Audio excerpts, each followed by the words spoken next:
meydadka iyo dhaawacyada ay jiidanayaan xilligan oo barqa ah kooxda argagixisada ah ee shabaab ku dhawaad 70 dagaalamayaashii kooxdaas u dagaalamayay ayaa xilligan lagu aasaya duleedka magaalada Aadan Yabaal ee ka tirsan gobolka Shabeellaha Dhexe ciidamada macawisleyda beesha xawaalana waxa ay kulaalayaan magaalada Aadan Yabaal xog walba oo aad uga baahan tahay dagaalkii socday 24 saac ee la soo dhaafay ayaan muuqaalkan kugu la wadaagi doonaa iyo guusha ay gaareen ciidamada macawisleyda beesha xawaale intaanu guda galin waxaan ka codsanayaa hadii aad ku faraxsan tahay jabka kooxda argagixisada ah inaad muuqaalkan like saarto si uu u gaaro saaxiibo fara badan una share garay saaxiibada Facebook kuugu weeliyay inuu helo saaxiibo u qalbi furan sida adigoo kale qaybta hoose ee aragti dhiibashadana aragtidaada inoogu reeb hadheelisan muuqaalkan ilaahay dartiis u share garay waxaan ka sheekeynaa waa jabka gaaray kooxda arxanka daran ee jiritaanka iyo dawladnimada Soomaaliya diidan ee shabaab soo dhawaada wararka xilligan inaga soo gaaraya magaalada Aadan Yabaal ee ka tirsan gobolka Shabeellaha Dhexe ayaa waxa ay sheegayaan in meydadka iyo dhaawacyadii dagaaladii ka dhacay deegaankaasi ay haatan jiidanayaan kooxda argagixisada ah ee shabaab waxay dagaalkan ku lumiyeen dagaalamayaal badan oo ka tirsanaa kooxdooda waliba rag muhiim u ahaa ay dagaalkan ku waayeen 48 saacadood ee la soo dhaafay xuduudda markaas u dhaxaysa gobolada Shabeellaha Dhexe iyo gobolka Hiiraan waxa ka taagay ama ka socday markaas dagaal culus oo u dhaxeeya ciidamada macawisleyda ah ee beesha xawaale iyo sidoo kale kooxda argagixisada ah ee shabaab walow beesha abgaal ee gobolka Shabeellaha Dhexe degta markaas aysan dagaalkan qayb ka ahayn waxa uu suura gashay ciidamada macawisleyda ah ee beesha xawaale inay ku dhawaadaan isla markaana ay qarka ka fuulaan magaalada Aadan Yabaal ee ka tirsan gobolka Shabeellaha Dhexe isbitaalka Amora Specialist waxa uu dalka keenay qalab casri ah oo adigoo aan qalin lagu marsin ama dawo lagu siin ayaa laga daaweynayaa hameeyirida ragga waxaan xaadir kugu ah isbitaalka dhaqaatiir PhD sidata oo 20 sano wax ka badan ka shaqeynayay cilmiga cudurrada ragga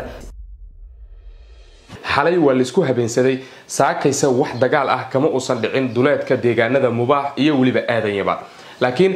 kooxda argagixisada ah ee shabaab ayaa la soo warinayaa inay xilligan aasanayaan meydadka maleeshiyaadkii ay ku waayeen dagaaladii 48 saac ee la soo dhaafay ay la galeen ciidamada xaq u dirirka ah ee markaasi macawisleyda beesha xawaale wararku waxay sheegayaan ilaa iyo 70 dagaalame oo ka tirsan kooxdaasi inay dagaalkan ku geeriyoodeen sidoo kalena dhaawacyadu ay intaasi ka farabadan yihiin dhanka macawisleyda beesha xawaale iyaguna waxa soo gaaray markaasi jab oo dhanka dhaawacyada iyo meydadka markii la fiirshaba askar ayaa ka geeriyootay sidoo kalena ka dhaawacantay walow khasaaraha ciidamada macawisleyda uu aad markaasi u yar yahay marka loo fiirsho dhanka kooxda argagixisada ah ee shabaab sidoo kale magaalada Aadan Yabaal xalay dawladda Soomaaliya ayaa duqeymo dhanka cirka ah ka fulisay waxaana halkaas lagu dilay horjoogayaal muhiim u ahaa kooxda oo markaas ku dhuumaalaysanayay gudaha magaalada Aadan Yabaal xilligan aan idin hadlayno oo barqa ah dagaal ma socdo laakiin meydadkii ayaa la kala jiidanayaa iyo dhaawacyadii argagixisadu waxay magaalada Aadan Yabaal gudaheeda ay ku duuganayaan raggii ku dhintay dagaalkii ay la galeen ciidamada xaq u dirirka ah ee macawisleyda sidoo kale dhaawacyadii ay ku dhayayaan isla markaana ay ku baxnaaneenayaan gudaha magaalada Aadan Yabaal ciidamada beesha xawaale waxa ay qarka u saaran yihiin magaalada Aadan Yabaal wararku qaar saaka waxa ay sheegeenba in gudaha ay u galeen laakiin xaqiiqda warkaasi oo aynu raadinay wax kaba jiraan ayuu noqday oo ciidamada markaasi xaq u dirirka ah ee beesha xawaale waxay ku sugan yihiin deegaanka Mubaax oo aan sidaas uga fogeen magaalada Aadan Yabaal oo ah magaalo istiraatiiji ah isla markaana ku taala gobolka Shabeellaha Dhexe beesha abgaal ee magaaladan degta wax door ah kuma lahan dagaalka ay ciidamada macawisleyda xawaale ay kula jiraan kooxda argagixisada ah ee shabaab sidoo kale dawladda Soomaaliya ayaa ka aamustay dagaalkan culus oo ay kooxdani markaasi lagula jiro oo ay ciidamada macawisleyda ah ee beesha xawaale ku jiraan